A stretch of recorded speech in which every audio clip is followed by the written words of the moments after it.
Hello everyone and welcome to the 176th Annual General Meeting of the London Curling Club.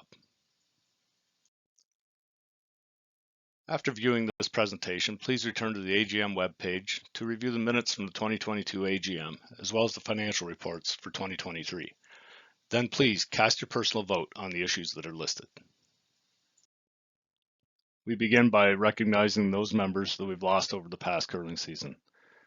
This year, unfortunately, the list is fairly long, and some of the people we've lost have been well-known and prominent members of the London Curling Club. Bob LaRose, Penny Brown, Len Cook, Harry Moffat, Dorothy Bullock, Carson Wilson, Ken Novlin, Giddy Masumi, Dan McGinnis, Bert Dowsett, Barb Gordon, Glenn McDonald, Judith Hunter, former club manager Doug Petch, and former club president Ken Walmsley. We will now observe a moment of silence.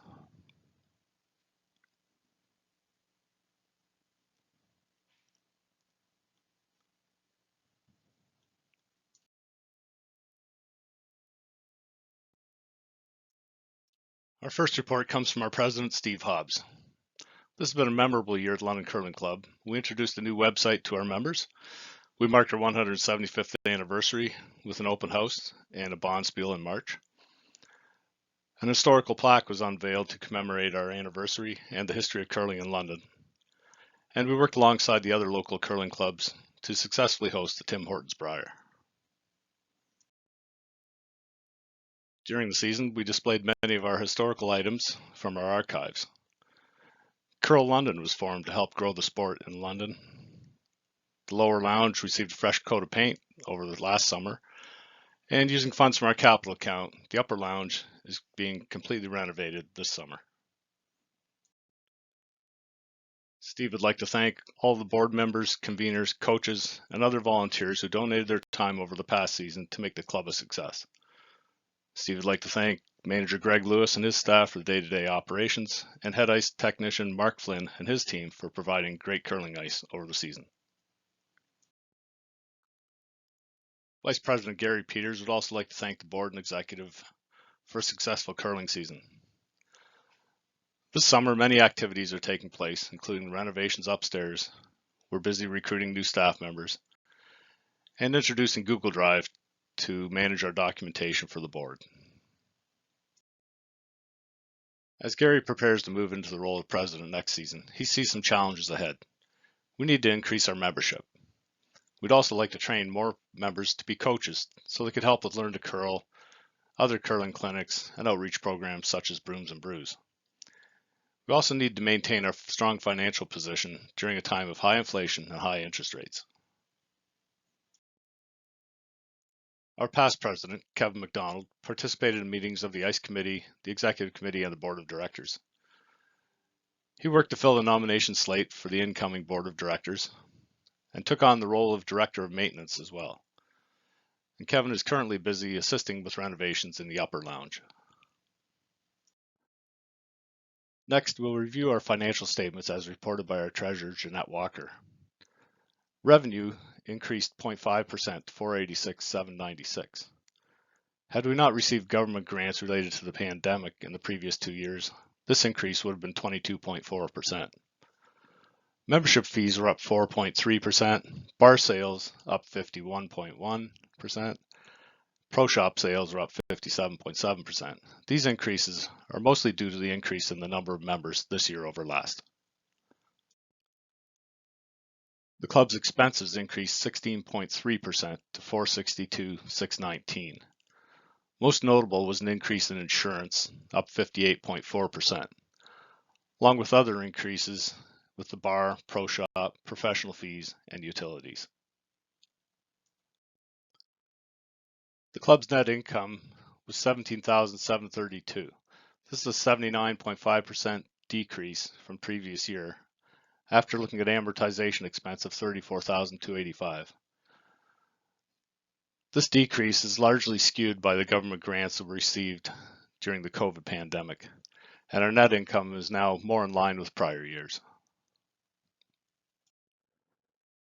Moving on to the club's balance sheet, we see the cash and investments decreased $38,228 to $796,106. This decrease can be attributed mainly to the repayment of the CEBA loan. In the capital replacement fund, we see an increase to $474,805, with almost $35,000 in our savings account and $440,000 in a dedicated term deposit. Detailed financial statements are available for your review at the end of this presentation. Simply open the Financial Statements 2023 document.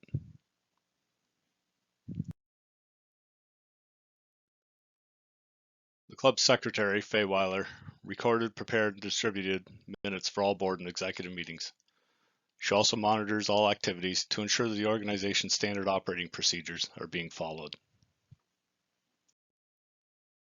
Bruce Tom is our Director of Leagues. He reports that LCC operated 20 leagues this past season. Bruce would like to thank all conveners who had the added task this season of learning the new website that we had to use for scheduling and scoring. We would like to congratulate this year's Women's Club champions from the Business Women's League. Skip, Linda Hooper. Vice, Lee Cartan.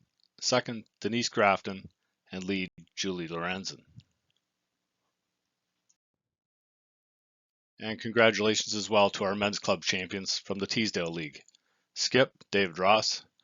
Vice, Greg Lewis. Second, David Johnson. And lead, Ken Buchan. The club's OCA rep is Tony Francolini. We'd like to congratulate Team Stratton on having an absolutely fabulous season. They won multiple Junior Slam events. They won 2 Trillium Series events. They took the silver medal at the Canadian Junior Cup, won the Ontario U18 Men's Championship for a second year in a row, won the Canada Winter Games Trials, and took the bronze medal at the Canada Winter Games. Congratulations. The club's Director of Member Services is Richard Rogers. Richard assisted with the 175th Anniversary Open House and coordinated the voting for the Spirit of Curling Awards. Sarah Duplan stepped up to take on the Director of Communications role in February. She's been busy creating and posting creative and interactive posts on Instagram and Facebook. She attended several bonspiels and social events in order to capture those amazing moments that we had in our club so that she could use them on social media. Our social media following has increased and the posts have reached out to more people that could become future members. By promoting the club, we hope to increase our membership. Our Director of Skills and Development is Melissa Neeb. This year, 2 Brooms and Brews events were held. Both were sold out and both had waiting lists. Volunteer coaches were used to assist with adult and elementary Learn to Curl programs, juniors, Little Rocks, and our Brooms and Brews events. Please contact Melissa if you are at all interested in helping out with instructing new curlers at these events. Lisa Flesher is the Director of Sponsorship. We had 24 paid sponsors during the 2022-23 season that brought in over $8,000 in revenue. The club is always looking for new sponsors, so please contact Lisa if you have any leads or know of any businesses that might be interested in sponsoring the London Curling Club. As you may recall, last season, our 4-foot rings were replaced by our 175th anniversary logo. Based on the success that we had by doing that, we're offering a new sponsorship opportunity where a business can display their own 4-foot ad on a sheet of ice. Full details can be obtained by contacting Lisa Flesher. Next, we have the report of our club manager, Greg Lewis. One of the highlights of this season was the introduction of a new website. This system uses the platform that's provided by a vendor named curlingclubmanager.com. Their system is used by over 100 curling clubs across North America. The system provides conveners with new tools that help them manage their leagues and create schedules. Members are able to enter their scores and view standings in real time. All of the feedback we've had from our members so far has been very positive. We also saw the formation of Curl London. This is a new partnership with the Highland Community Curling Club, and the goal is to simply promote curling in London and to raise awareness of our two organizations and the programs that we offer. A new website was developed, curllondon.ca, and we promoted the sport of curling during the Tim Hortons Brier. Looking at our membership numbers over the past few years, we can see that we are still impacted in a negative way by the pandemic. We had roughly 650 members pre-COVID, and we were at 535 last year. So we still have some work to do to attract new members and get some of our old members back on the ice. Next, we'll take a look at the Pro Shop results. We can see that sales are really in line with the number of members that we have in a given year. So last year, those sales figures are down about 15% from pre-pandemic. However, by adhering to the vendor's MSRP, we're able to actually increase our net profit. We reported earlier that our insurance expense had increased drastically over the last few years. We were able to secure a quote from Cooperators that was $10,000 less than any other quote that we received. The annual increase will also be held to a maximum of 5%. So that contract was signed in April. Inflation continues to be a huge challenge for us. Our costs continue to rise for the goods and services that we purchase, for our utilities, insurance, as well as the wages that we pay our employees. The challenge is to price our memberships and products in a way that the club maintains a solid financial position without placing economic hardship on our members. We certainly do not want to lose members due to pricing, but at the same time, we need to be somewhat profitable. Maintaining and growing our membership is another important challenge. Curl London has enlisted a Fanshawe College marketing class to create a social media campaign that will increase awareness of curling in London and hopefully drive new members to the club. I would like to remind our members that London Curling Club is a non-for-profit organization. Donations are always accepted. Tax receipts are provided for donations made through the National Sports Trust Fund. You can donate at any time by simply going to ontariosportnetwork.ca and selecting the NSTF project number 278 for London Curling Club. Also, if you're updating your will, please consider a gift to the London Curling Club. We need to recruit some new staff members as well before the season starts. We're looking for a bar manager and part-time bartenders. We also need to find a new office assistant, since Barb Colburn is retiring from the club after 38 years of dedicated service. We thank Barb for her service and look forward to having some kind of reception or tea for her sometime in the fall.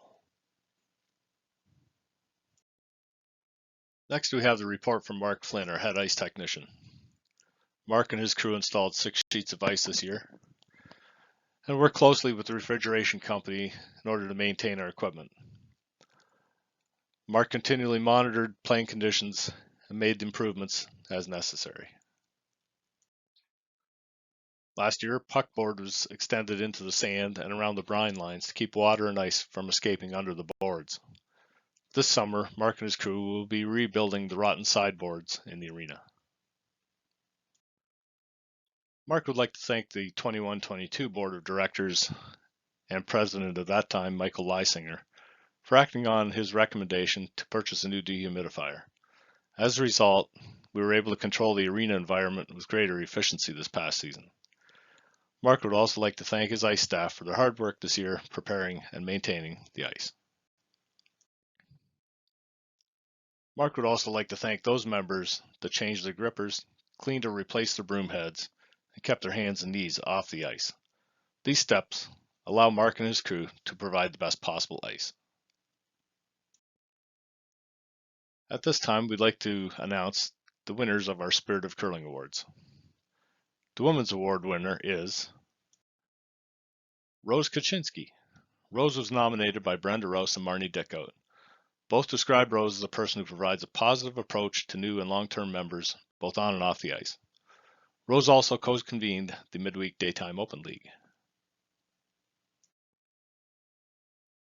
And the Men's Award winner is Murray Turner. Murray was nominated by John Hamilton, who describes Murray as an energetic and dynamic member of the club, willing to assist with various club activities. Murray helps to organize the Daytime Men's League and also volunteered his time to help make the 175th anniversary Bonspiel a huge success. Congratulations to both of our winners. We will now present recommendations for the 2023-24 Board of Directors.